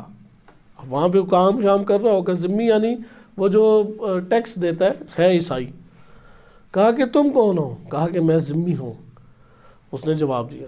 تو جماعت بولی، ذمیوں کا قتل ہمارے لیے جائز نہیں ہے. داعشیوں کو کہا جاتا تھا یہ یہود تمہارے ساتھ ہیں اسرائیل، ادھر کیوں نہیں جاتے؟ کہتے ہیں ان سے ہماری کوئی لڑائی نہیں ہے. واضح جواب دیتے تھے.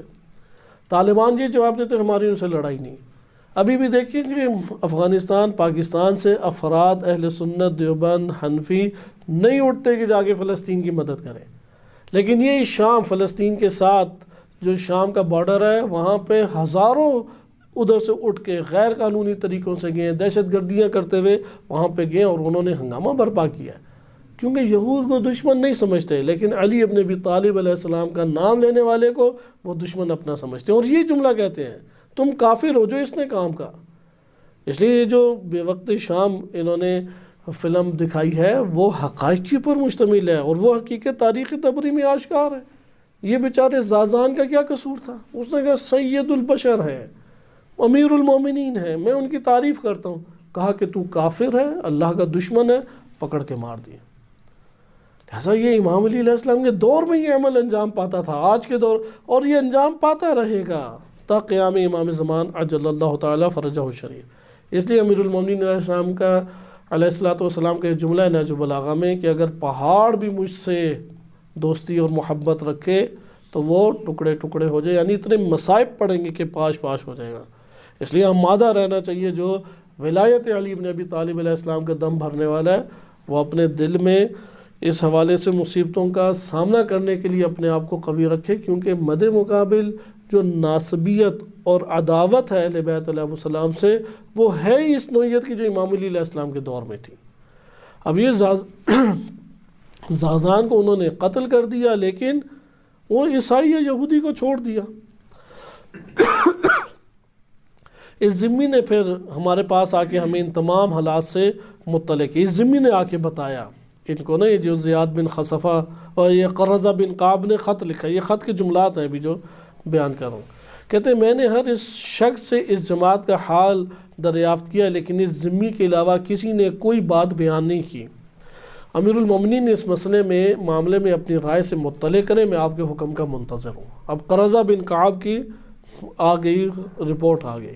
امام نے جواب میں تحریر کیا، مکتوب لکھا امام علیہ السلام نے، تم نے ایک جماعت کا ذکر کیا جس نے ایک مسلمان کو قتل کیا اور کافر اور مخالف کو قتل نہیں کیا، تو یہ ایک ایسی جماعت ہے جسے شیطان نے ورغلا کر گمراہ کر دیا۔ آپ دیکھ رہے ہیں بار بار یہ کلیئر، کیونکہ شیطان ہے کہ جو یہ اس طرح کا زینت بخش منظر ان کے سامنے بناتا ہے کہ تم ولی اللہ ہو، تم سب سے بڑے مجاہد ہو، تم سب سے بڑے اللہ کے دوست ہو، اور یہ سارے کے سارے کافر ہیں۔ اور جب یہ عمل انجام دے لیتا ہے تو شیطان اسے بیزاری کرتے ہوئے فرار کرتا ہے۔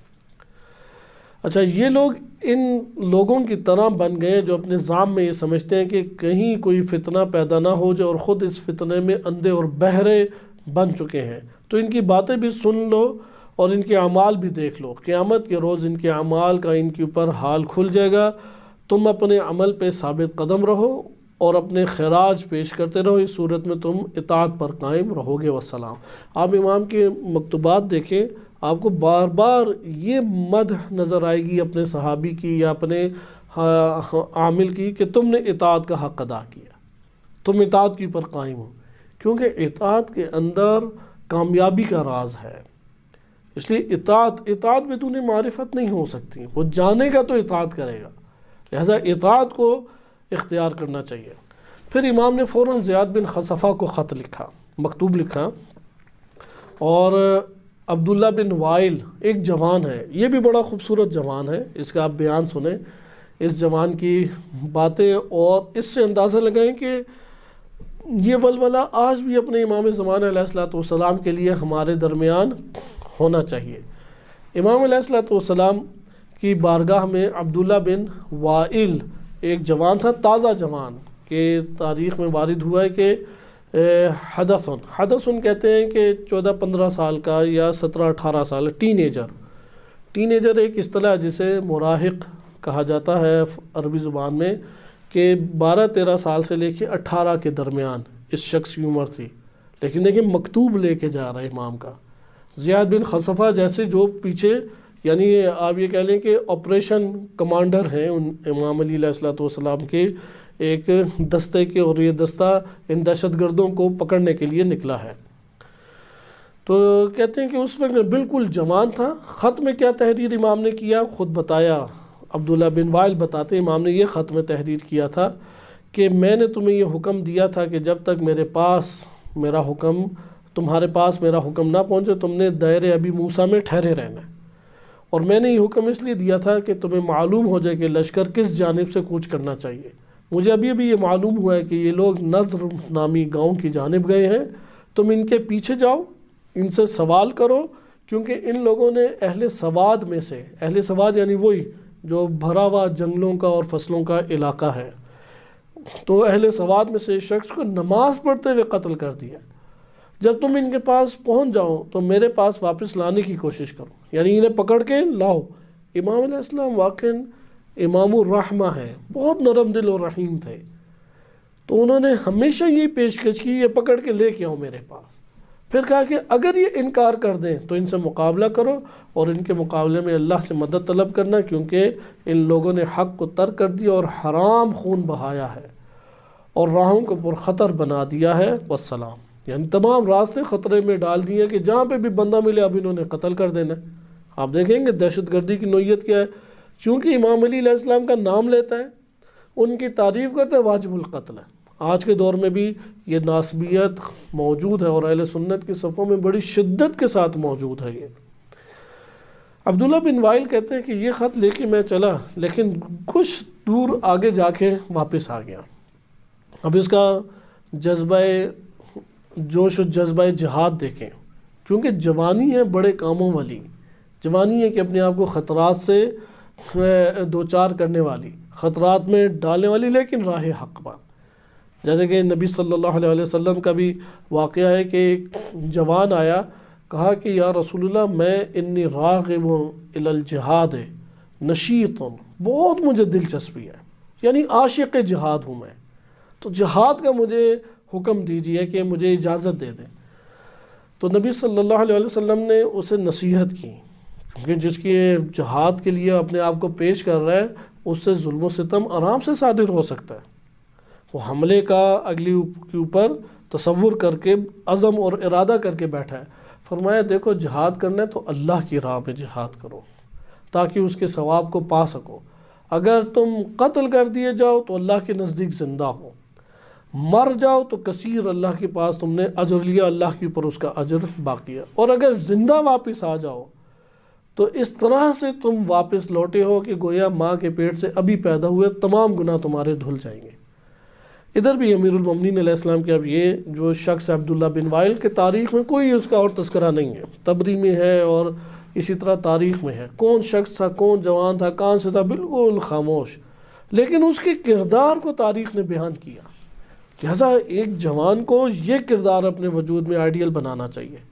کچھ دور گیا، قاصد کا کام ہوتا پہنچا کے واپس آنا، کیونکہ یہ جو ڈیوٹیز لگا کرتی تھی وہ اس میں اپنی من مانی کے طور پہ نہیں کیا کرتے تھے کہ اب ہم یہ کر دیں وہ کر دیں فلاں سے اسے دیکھ رہے قاصد کے یہ جو امام کا لشکر ہے اس کے اوپر دشمن حملہ کر کے دباؤ میں اسے لا رہا ہے اور یہ شہید پہ شہید ہو رہے ہیں، یہ تب بھی اپنا وظیفہ واپس ہی قرار دے گا، کیونکہ امام سے بیعت اس مسئلے پہ کی ہے کہ میں آپ کی سرپیچی نہیں کروں گا، مخالفت نہیں کروں گا، اس لیے واپس آئے۔ اب قاصد ہے، پہنچائے گا زیاد بن خصفہ جو آپریشن کمانڈر امیر المومنین علیہ السلام کے ہیں۔ تو آیا اور عرض کی امیر المومنین علیہ السلام کی خدمت میں کہ میں زیاد کو خط پہنچانے کے بعد کیا اس کے ہمراہ دشمن کے مقابلے پہ ڈٹ سکتا ہوں، جا سکتا ہوں یا نہیں؟ امام علیہ السلام نے فرمایا یعنی اب امام سے اجازت لے رہا ہے جہاد کی، کیا میں زیاد بن خصفہ کو جب یہ آپ کا خط دے دوں اس کے بعد ان کے لشکر میں شامل ہو کے دشمن کے خلاف لڑنے کی مجھے آپ اجازت دیں گے؟ اب یہ تازہ جوان، اس کی جوانیوں کی امنگیں دیکھیں کیسی ہیں۔ تو امام علیہ السلام نے فرمایا کہ یبن اخی، اے بھتیجے، یہ محبت سے بھتیجے کہتے ہیں، جیسے گلگت میں کہتے ہیں کہ اگر فوج میں ایک چلا جائے تو وہ سارے ماموں ہوتے ہیں، پورا گلگت والے ہی، ہمارے علاقوں میں بھی چلتا ہے، یا بعض ہیں کہ وہ باہر ہو اگر گلگت سے تو سارے بھتیجے ہوتے ہیں، کزن ہوتے ہیں، مثلا کراچی والوں میں بھی چلتا ہے کہ یہ ہمارے انکل ہیں یعنی چچا ہیں۔ تو یہاں پہ اس اعتبار سے وَإِلَّا امام علیہ السلام کے بھائیوں میں سے کسی کا بیٹا نہیں ہے، کیا یبن اخی، اے بھتیجے تم جا سکتے ہو، خدا کی قسم میری آرزو یہی ہے، یہ امام کے جملے دیکھیں، میری آرزو ہے یہ کہ تم حق پر میرے مددگار بنو اور ظالم قوم کے مقابلے میں میری اعانت کرو، مدد کرو۔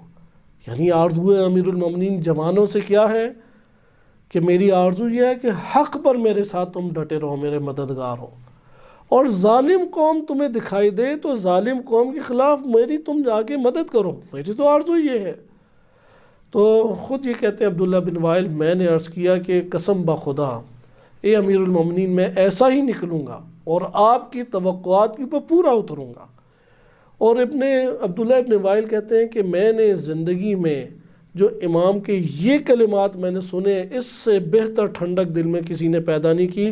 اگر مجھ کو کھربوں، آج کی زبان میں بولا جائے، کھربوں ڈالر دے دیے جاتے تو مجھے ان کے ملنے سے خوشی نہیں ہونی تھی، لیکن یہ جو جملہ امام نے سنا کہ تم سے میری یہی آرزو ہے کہ تم ظلم کے خلاف میری مدد کرو اور حق کی راہ میں میرے ساتھ میرے مددگار اور معین بن کے ٹھہرے رہو۔ کہتے ہیں اس جملے سے بہت مجھے سکون اور ٹھنڈک اور خوشی ملی، یعنی وہ خوشی میں سرشار پورا سفر طے کر کے یہ جوان گیا، اتنا اسے امام کی ان کلمات سے ایک ولولہ اور جوش اندر آ گیا۔ تو ابن وائل کہتے ہیں کہ میں یہ خط لے کے اپنے بہترین اور سب سے تیز رفتار گھوڑے کے اوپر سوار ہو کے زیاد بن خصفہ کے پاس گیا، اور جنگ کے ارادے سے میں نے ہتھیار بھی اٹھا لیے تھے۔ جب میں زیاد کے پاس پہنچا تو کہا کہ میں تجھ سے بے پرواہ نہیں ہوں، میری طبیعت تو یہ چاہتی ہے کہ اس مہم میں تم بھی میرے پاس شریک ہوتے۔ خود زیاد نے پیشکش کی تو کہا کہ مجھے امام علی علیہ السلام نے پہلے اجازت دے دی ہے۔ تو زیاد یہ سن کے بہت خوش اور پرمسرت ہوئے۔ خرید کی تلاش میں نکلے تو جرجرایا ایک علاقہ تھا، وہاں پہ انہوں نے اس کے آثار پا لیے۔ یہ بڑے آرام سے کھا پی کے استراحت کر رہے تھے، چارہ جانوروں کے لیے ڈالا ہوا تھا، یعنی جانور چارہ کھا رہے ہیں، یہ بسترے بنا کے لیٹے ہوئے ہیں، آس پاس سامان رکھا ہوا ہے، یعنی وہی لسیاں اور پراٹھے وغیرہ ان کے چل رہے ہیں۔ تو یہ اب خاموشی سے آہستہ آہستہ قریب آئے، لیکن یہ بہت تھکے ہوئے تھے، ڈر رہے تھے کہ اگر ادھر جنگ ہوئی تو کوئی نقصان ہو سکتا ہے۔ تو زیاد بن خصفہ زیرک بھی تھے، بابصیرت اور زیرک تھے، تو وہ آہستہ آہستہ قریب آئے اور ان کے سروں پر پہنچ کے اچانک وہ اپنے آپ کو ظاہر کیا۔ ان کے جب گھوڑوں کی اور قدموں کی آواز سنی تو یہ سارے کے سارے اٹھ گئے، اور خالد بن راشد نے لوگوں کو للکارا کہ اے دلوں اور آنکھوں کے اندھوں، ان کو پھر خطاب کیا کہ تم لوگ دلوں اور آنکھوں کے اندھے ہو، تم اللہ اور اس کی کتاب اور اس کے نبی کی سنت کا ساتھ دیتے ہو، یا ظالم لوگ ہوں گے، یعنی امام علی علیہ السلام نعوذ باللہ ظالم ہیں، ان کا ساتھ دیتے ہو۔ تو زیاد بن خصفہ نے جواب دیا کہ ہم اللہ کے ساتھ ہیں اور اس کے احکام کے پیروکار ہیں، جو اللہ کی جانب سے کتاب نازل ہوئی ہے اور اس کے رسول کی ہم اتباع کرتے ہیں اور کتاب کی بھی اتباع کرتے ہیں۔ تو پھر کہا کہ جس روز سے تو پیدا ہوا ہے اور تیرے مرنے تک جو دنیا میں وجود میں آیا ہے، اے آنکھوں کے اندھوں اور کانوں کے بہروں، وہ تم لوگ ہو، یعنی تیرا پیدا ہونا بھی دل کے اندھوں کے ساتھ تھا اور تیرا مرنا بھی انہی لوگوں کے ساتھ ہوگا۔ خرید نے کہا کہ کیونکہ ایک قسم کا پھنس چکے ہیں خرید بن راشد ادھر ایک قسم کا پھنس گئے، کیونکہ پوری اچانک انہوں نے حملہ کیا ہے، اسلحہ وغیرہ اٹھا لیا، گھوڑوں کے پاس پہنچ گئے، لیکن وہ بھرپور آمادگی جنگ کی نہیں تھی۔ تو کہا کہ تم کیا چاہتے ہو؟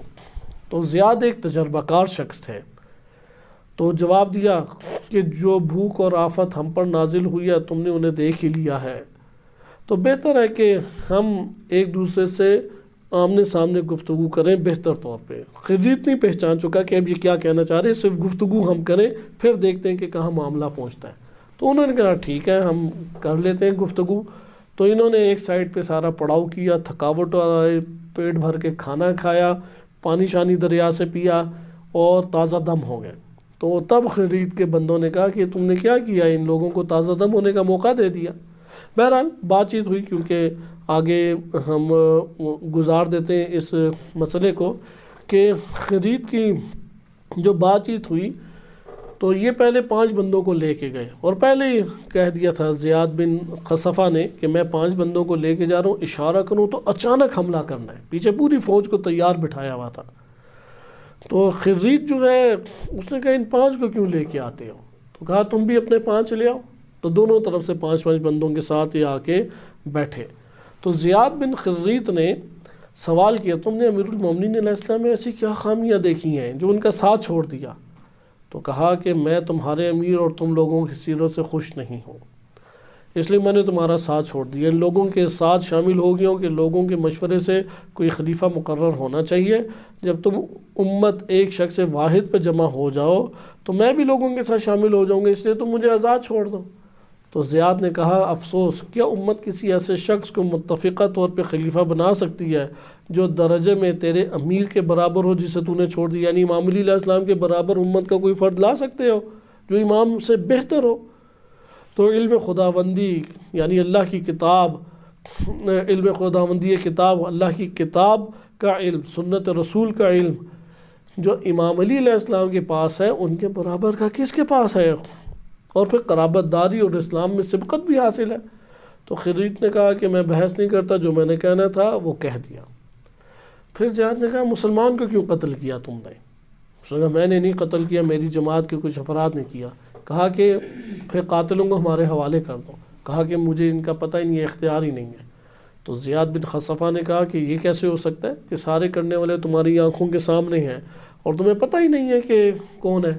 تو خرید نے کہا کہ میں بحث نہیں کرتا، جو جواب دینا تھا تم نے سن لیا ہے۔ اس سے وہ جان گئے کہ یہ ٹیڑھا، یعنی امام نے جیسے آپ نے دیکھا نا کہ ان کے سر پہ تلواریں کھوپڑیوں کے پر لگیں گی تو تب ان لوگوں کو پتہ لگے گا یہ اسی طبیعت کا۔ بعض ایسے ہوتے ہیں جہادی دہشت گرد، تو اس کی طبیعت بھی ایسی تھی۔ تو پھر اسی وقت زیاد بن خصفہ نے اپنے ساتھیوں کو آواز دی اور ادھر سے خرید نے آواز دی اور سخت قسم کی لڑائی ہوئی۔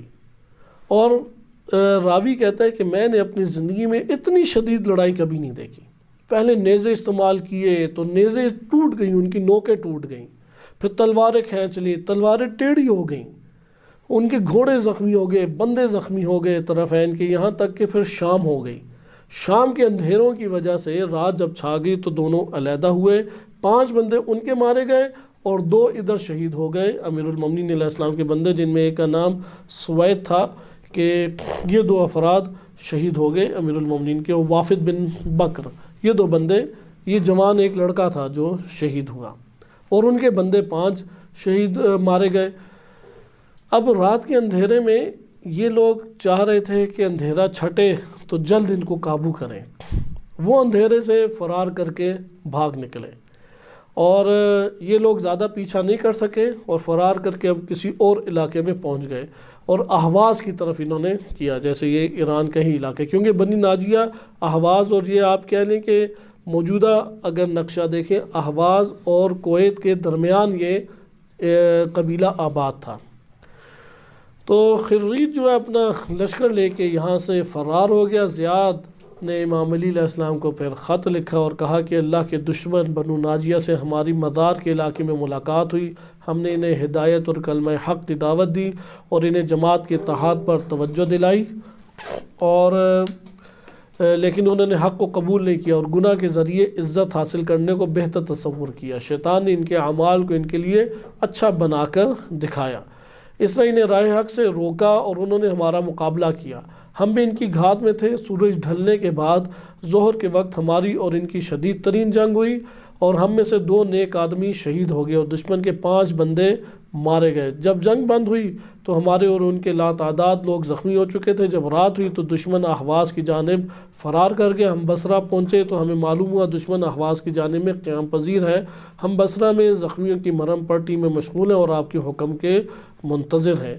یہ خط جب امام علی علیہ السلام کو پہنچا تو امیر المومنین علیہ السلام نے، معقل بن قیس وہاں پہ ایک شخصیت تھی، یہ دوسرے اب ہیرو سامنے آ رہے ہیں، معقل بن قیس، اور امام علی علیہ السلام کے حکم کی بڑی شدت سے تکمیل کرنے والے اور دشمن کو حقیقی معنی میں پریشان کرنے والی یہ شخصیت ہے معقل بن قیس۔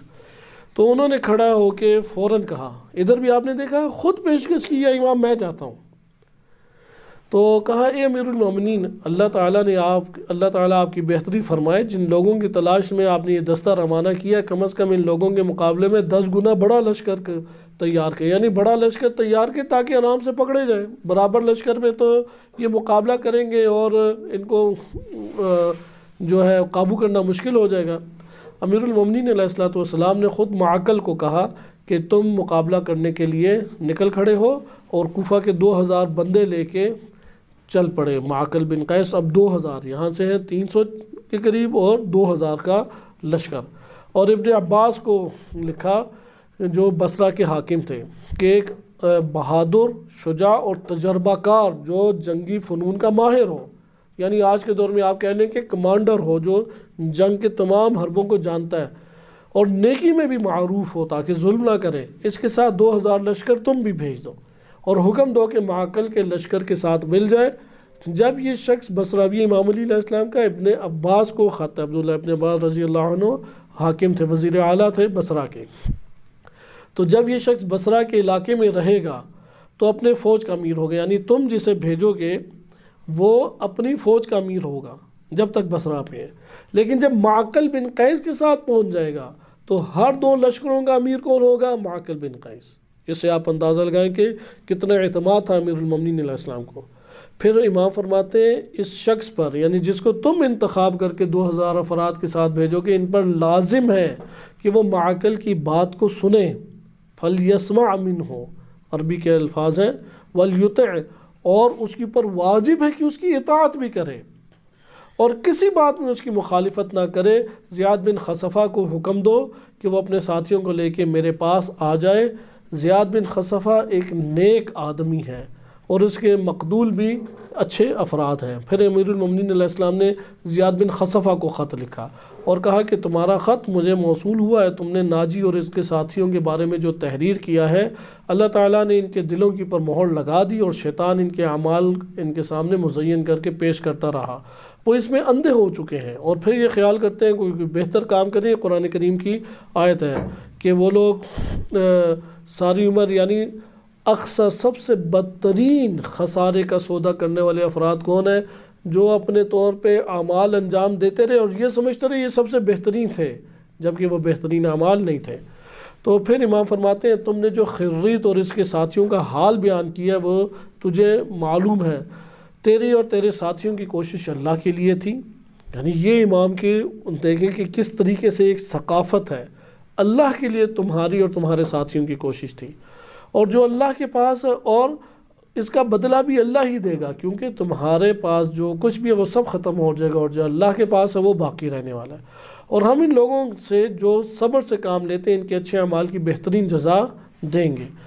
تمہارے وہ دشمن جس سے تمہارا مقابلہ ہوا ہے ان کے لیے یہی کافی ہے کہ وہ ہدایت سے نکل کے گمراہی میں جا پڑے ہیں اور پے در پہ گمراہی کا ارتکاب کر رہے ہیں۔ ان کا کام حق کو رد کرنا اور اپنے آپ کو فتنے میں ڈالنا ہے، تو انہیں ان کی خود فریبی میں تم مبتلا رہنے دو۔ اب زیاد بن خصفہ کو کہہ رہے ہیں کہ تم ان کی خود فریبی میں انہیں مبتلا رہنے دو، انہیں ان کی سرکشی میں اندھا رہنے دو، اور خود غور سے سنو، چیزوں کو گہری نگاہ رکھو، تو تمہیں یہ معلوم ہو جائے گا کہ قلیل جماعت میں تم شامل ہو جو قیدیوں اور مقتولوں پر مشتمل ہے، تو خود اپنے ساتھیوں کو لے کر ہمارے پاس آ جاؤ۔ یعنی وہ جو افراد بھاگے ہیں ان کا کام کیا ہے، وہ قیدی بنیں گے یا قتل ہوں گے۔ اگر تم نے سارے واقعات کی پر غور کرو اور تفکر کرو تو نتیجہ تمہارے سامنے ہے کہ یہ لوگ بھاگ کے کہیں نہیں جا سکتے، اس لیے تم کیا کرو، اپنے ساتھیوں کو لے کے ہمارے پاس آ جاؤ، تم نے اپنا اجر حاصل کر لیا۔ دیکھیں امام کہ وہ کیسے ٹھنڈک پہنچائی اس نے، کہ امام فرما رہے ہیں تم نے اپنا اجر حاصل کر لیا کیونکہ تم نے بات بھی سنی اور اطاعت بھی کی اور اچھا امتحان بھی دیا، والسلام۔ تین چیزیں بتائیں کہ تم نے بات میری سنی یعنی فوراً لبیک کہیں، اطاعت بھی کی اور امتحان میں بھی تم کامیاب ہو۔ یہ ایک انسان کے لیے امام علیہ السلام کی طرف سے بہت بڑا تمغہ ہے۔ جتنے دنیا کے تمغے دے دیے جائیں ان سے بڑے یہ کلمات ہیں جو زیاد بن خصفہ رضی اللہ عنہ کے لیے امیر المومنین علیہ السلام نے فرمائے۔